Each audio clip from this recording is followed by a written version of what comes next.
22/12/2022 को हमारे ये फॉर्म की लिस्ट लाइब्रेरी थी वो कंप्लीट हो चुकी है और अब हमें सिलेबस समझना है और उसके साथ साथ क्वेश्चन का जो पैटर्न है, क्वेश्चन का पैटर्न क्या रहने वाला है उसे समझना है और टॉपिक आप कुछ टॉपिक्स पे हमारे क्वेश्चन आते हैं वो समझने वाले हैं पेपर के माध्यम से। ये जो पेपर है हमारा ये अगस्त 22 में जो एग्ज़ाम हुए थे उसकी आंसर की है। इसके माध्यम से हम किस टाइप के क्वेश्चन आ रहे हैं वो एक बार समझ लेते हैं और क्या पैटर्न रहने वाला है, किस टाइप के क्वेश्चन आने वाले हैं वो इसके माध्यम से बीच बीच में समझते जाएंगे। कौन से इंपॉर्टेंट टॉपिक है, कौन से टॉपिक से जब वो भी इसके माध्यम से समझते रहते हैं।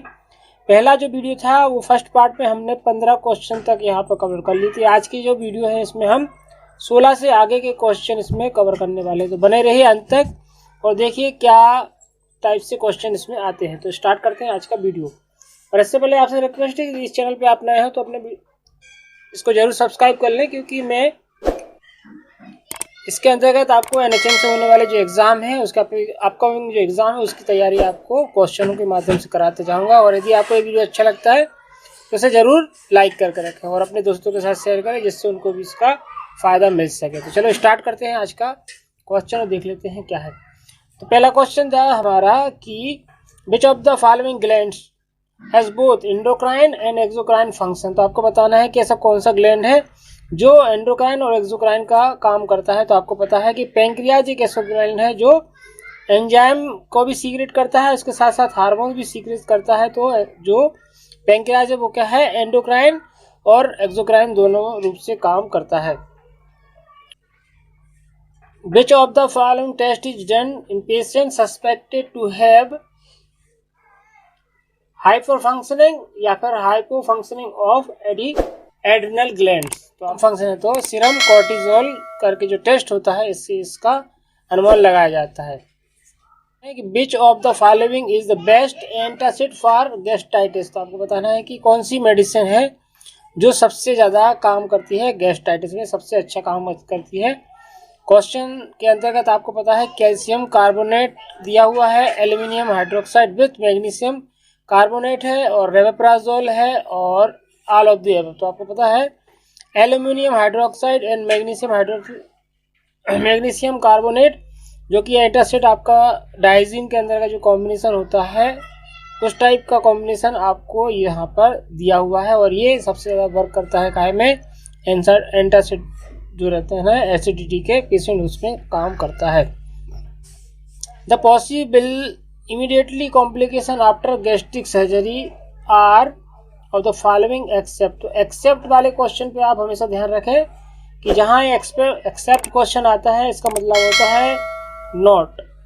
तो कई बार हम गलती करते हैं कि जो एक्सेप्ट को भूल जाते हैं और ऐसे ऑप्शन को टिक करके आते हैं जो एक्चुअल में उसका अपोजिट होता है। तो जब भी एक्सेप्ट या नॉट कहीं का वर्ड आता है तो आपको उस पर विशेष रूप से फोकस करना है, बिकॉज इस टाइप के क्वेश्चन में आपको सारे ऑप्शन सही रहते हैं सिवाय एक के।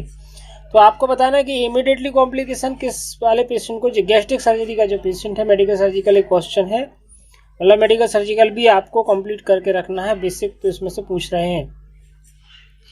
तो आपको हेमरेज हो सकता है, गैस्ट्रिक डिस्टेंशन हो सकता है, डिस्टर्बेंस ऑफ सूचलन हो सकती है या फिर एनीमिया। तो आपको पता है कि यदि किसी व्यक्ति की गैस्ट्रिक सर्जरी हुई है और सर्जरी काफ़ी लंबी रहती है और इसमें ब्लड लॉस के चांसेस ज़्यादा रहते हैं तो हो सकता है पेशेंट की कंडीशन जो है वो एनीमिक कंडीशन में आ सकता है। तो जिसका जो सही आंसर है वो क्या है, and the benefit of preoperative education are all of the following except. तो आपको फिर से यहाँ पे देखिए एक्सेप्ट का आपका ऑप्शन फिर से आ चुका है, मतलब आपको सभी चीज़ें बतानी है सिवाय एक को छोड़कर। जब भी कोई पेशेंट आपका प्री ऑपरेटिव का मतलब होता है ऑपरेशन के पहले की जो भी एजुकेशन रहती है उसके बारे में। तो increase awareness regarding the procedure आपको बताना जरूरी है। Knowledge regarding the diagnostic procedure आपको जो जानकारी है वो देना पड़ेगी। इंक्रीज कोऑपरेशन जरूरी है और इंक्रीज पेन परसेप्शन। तो ये क्या होता है, ये तो इसमें अभी आएगा नहीं, बिकॉज हम यहाँ पे क्या दे रहे हैं, हम दे रहे हैं यहाँ पे एजुकेशन। तो इंक्रीज पेन परसेप्शन के बारे में नहीं, दर्द अनुभूति की वृद्धि नहीं होगी इसमें। तो इसका जो राइट आंसर है वो है फोर्थ वाला, इसका राइट आंसर है। एक मेडिसिन है prescribe 50 mg amoxicillin is supplied in 125 mg पर ml पर 5 ml, ये याद रखें, पर 1 ml रहता है या पर 5 ml, आपको यहाँ ध्यान रखना चाहिए। How much will you administrate, तो यदि आपको 50 mg की आपको दवाई दी गई है, अमोक्सिसिलिन की सप्लाई जो आपको मिल रही है, पीरियडिक सिरप है, 125 mg है 5 ml में, तो आपको यदि 50 mg देना है तो कितनी दवाई देंगे, तो आपको यहाँ पे देख लीजिए 125 डिवाइडेड बाई 5 करेंगे तो 5 से 5 करेंगे 5 10 2 और यह 15, तो 3, मतलब ईच 25 ml में आपकी कितनी है, ईच ml कितना आ गया आपका 25, और हमें देना है कितना है 50 mg, तो हम इसमें क्या कर देंगे 25 दो बार दे देंगे, तो इसमें आपकी जो है 50 mg कंपल्सरी वो कंप्लीट हो जाएगी। तो इसमें जो ऑप्शन है आपका 2 ml आपको देंगे तो आपकी ये 50 mg की दवाई इसमें चली जाएगी। तो ये इस प्रकार से कैलकुलेशन आप इसको इजीली निकाल सकते, बहुत ही इजी क्वेश्चन था। मोस्टली ड्रॉप वाले क्वेश्चन में ज़्यादा का ऑप्शन आपको देखने को मिलते हैं। विच ऑफ द फॉलोइंग आप यहाँ फिर से ध्यान दीजिए, शुड नॉट, ये जो नॉट और शुड नॉट आप कहते हैं, ये आपको बहुत ही ज़्यादा और सावधानी से ध्यान रखने वाली बात होती है, बिकॉज यहाँ आप गलती करने के चांसेस आपके ज़्यादा रहते हैं। तो यहाँ देखिए, should not be done to check the response of unconscious infant, बच्चे में आपको क्या नहीं करना है, तो आपको call name, gently rap, shake the child और फ्लिक द सोल। तो आपको पता है कि बच्चे को हिलाना डुलाना नहीं है, बिकॉज यदि जो बच्चा है वो अनकॉन्शियस रिस्पॉन्स में है, हो सकता है उसे कोई चोट भी लगी हो, गर्दन में चोट लगी, यदि आप उसको ज़्यादा हिलाएंगे डुलाएंगे तो हो सकता है उसकी जो चोट है वो और ज़्यादा बढ़ जाएगी। तो आप क्या कर सकते हैं, बच्चे को नाम से बुलाओ, जनरली उसको टेप कर सकते हैं, उसके जो सोल रहते हैं उसको रब कर सकते हैं, परंतु बच्चे को हिलाना डुलाना नहीं है। तो ये जो इसका है वो ये राइट आंसर, सी वाला राइट आंसर इसमें है। क्वेश्चन है, the sign of circulation impairment after bandaging is. तो आपको पता है कि यदि आप किसी भी व्यक्ति की ड्रेसिंग करते हैं और उसमें सर्कुलेशन इम्पेयरमेंट आता है तो उसमें आपका क्या रहता है। तो बैंडेजिंग में आपको पता है कि यदि किसी को आपने ड्रेसिंग करी, उसको आपने टाइट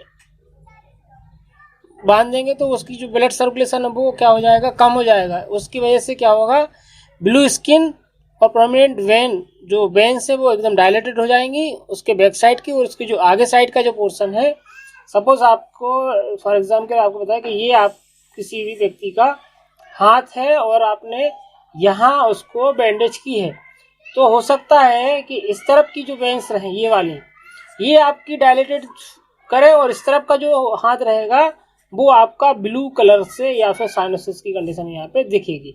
इस तरफ की जो वेन्स है वो डायलेटेड फील होगी और इस तरफ में आपको ब्लूनेस ऑफ कलर आपका आएगा यदि आपने इस एरिया पे ड्रेसिंग की है। तो ये आपका जो सेकेंड का ऑप्शन है तो वो ये आपका सही है। बाकी ये वार्मनेस उसमें रहेगी, नॉर्मल स्किन स्टेज रहेगा, लिम्फ नोड शैलो, ये सही ऑप्शन है। बाकी एक आपका ब्लूनेस स्किन इसका आंसर माना जाएगा। Which of the following describe hypovolemic natremia, आपको बताना क्या है, इसमें से कौन सा है जो हाइपोवोलेमिक न्यूट्रीमिया। जब भी किसी भी एग्जाम में आप यदि जाते हैं तो जब भी आपको दो टर्म्स आप बेसिकली आपको देखने मिलेंगे, एक मिलेगा हाइपो और दूसरा मिलेगा हाइपर। इन टर्म्स को आप विशेष रूप से ध्यान रखें। यदि इसका मतलब होता है कम और हाइपर का मतलब होता है ज़्यादा, तो ये जब भी आप देखें थोड़ा सा इसमें कॉन्शियस माइंड से इस वर्ड को जरूर देख लें कि ये हाइपो है कि हाइपर है, क्योंकि कभी कभी एग्जाम की जल्दबाजी में हम ये माइनर गलती वहाँ पे करके आ जाते हैं जो हमारे लिए आगे जाके बहुत प्रॉब्लम क्रिएट करती है और हमारे इसमें ही नंबर कट जाते हैं। तो ये इसमें आपका जो है total water and sodium content is decrease. इससे क्या हो रहा है कि जब किसी व्यक्ति को हाइपोवोलेमिया में व्यक्ति जाएगा तो उसके साथ साथ उसका पानी कम हो जाएगा, उसका सोडियम लेवल भी कम हो जाएगा। और एक चीज़ आपको बता दूं कि यदि किसी व्यक्ति में सोडियम की मात्रा बढ़ती है तो उसमें चूंकि सोडियम वाटर रिटेंशन करता है, इसकी वजह से उस व्यक्ति के अंदर वाटर की भी मात्रा बढ़ जाती है। और यदि किसी व्यक्ति में सोडियम की मात्रा कम हो जाती है तो उसकी जो वाटर लेवल है वो भी कम देखने को मिलता है। तो हाइपोवोलेमिक की कंडीशन में दोनों चीज़ें हैं, उसमें आपका वाटर लेवल भी कम जा रहा है और उसके साथ साथ उसका सोडियम का लेवल भी कम जा रहा है। ठीक है। When the trust prominent experience the deficiency of या फिर lack when we basic the inconstantly या inadequately meet an infant, it result in which of the psychosocial development तो इसमें आपको बताना है कि जब विश्वास को बढ़ावा देने वाले अनुभवों में अभाव या कमी होती है, या फिर जब किसी बच्चे को ऐसा लगता है कि उसके कहीं ना कहीं उसका जो ट्रस्ट है वो कमजोर हो रहा है,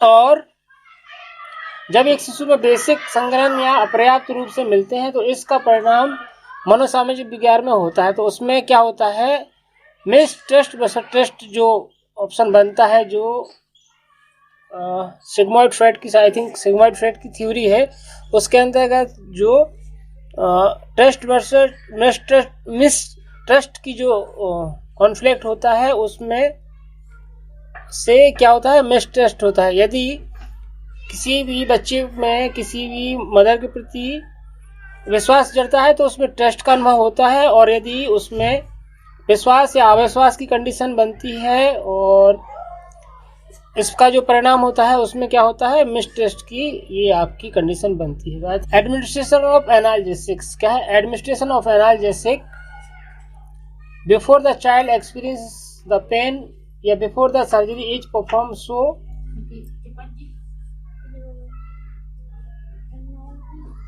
so that the sensory activation and change in the pain pathway of the peripheral and central nervous system is can be controlled called, तो इसको बोलते हैं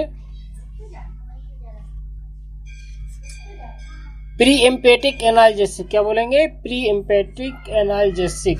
the sudden loud noise cause abduction of the arm and flexion of elbow, hand remain clenched, disappear by 4 months of age. This reflection in newborn is named। तो जो किसी भी व्यक्ति जो बच्चा रहता है उसको एकदम तेज आवाज में जब कोई व्यक्ति उसको चिल्ला देता है तो उसके जो आर्म्स रहते हैं वो फ्लेक्स हो जाते हैं, एल्बो और है जो कि हैंड रिमेन क्लेंच हो जाते हैं, डिसअपियर रहता है किसमें, 4 महीने के बच्चे को। तो उस प्रकार का जो रिफ्लेक्शन कहलाता है वो स्टेटरल रिफ्लेक्स कहलाता है। Accumulation of nitrogenous waste within the body is called. तो यदि किसी व्यक्ति में नाइट्रोजन वेस्ट जिससे हम यूरिक एसिड या इस टाइप का बॉडी के अंदर यदि इकट्ठा हो जाता है तो उसे हम क्या बोलेंगे, एटोजोमिया। क्या बोलेंगे, एटोजेमिया एक टर्म है। यदि यूरिया का कलेक्शन हो जाता है तो उसको यूरेमिया बोलते हैं। तो इसमें जो नाइट्रोजन सब्सटेंस का यदि इकट्ठा होता है तो बोलते हैं एटोजोमिया। और force which of the following is a common side effect of chemotherapy. तो कीमोथेरेपी को आपको पता है कि कीमोथेरेपी ड्रग्स जो रहती हैं वो सीए के जो पेशेंट होते हैं, कैंसर के जो पेशेंट होते हैं उसके ट्रीटमेंट के लिए दिए जाते हैं। और इसमें जो है थेरापेटिक एंड क्रेनियल इरिटेशन का कॉम्प्लिकेशन क्या होगा, तो उसका आपको पता है कि एलोपेशिया, गंजापन इसमें सबसे ज़्यादा कॉमन देखने को मिलता है। इसमें व्यक्ति के बाल झड़ जाते हैं पर ये बाल टेम्परेरी रहते हैं, जैसे जैसे इसकी कीमोथेरेपी ख़त्म हो जाती है इसके बाल वापस से आ जाते हैं, कोई परमानेंटली इसका डिफेक्ट नहीं रहता है। पर इसमें कॉस्मेटिक प्रॉब्लम रहती है क्योंकि कई बार महिलाओं को यदि कीमोथेरेपी की मेडिसिन दी जाती है तो निश्चित रूप से उनके बाल झड़ जाते हैं, जिससे वो साइकोलॉजिकली उनको थोड़ा सा अपसेट फील होता है। तो आई थिंक आपको ये क्वेश्चन अच्छे लगे होंगे। इस प्रकार के ये हमारा सेकेंड टॉपिक था। तीसरा वीडियो लगातार इसका आता रहेगा, और यदि आपको ये वीडियो अच्छा लगा तो जरूर लाइक करें, अपने दोस्तों के साथ जरूर शेयर करें।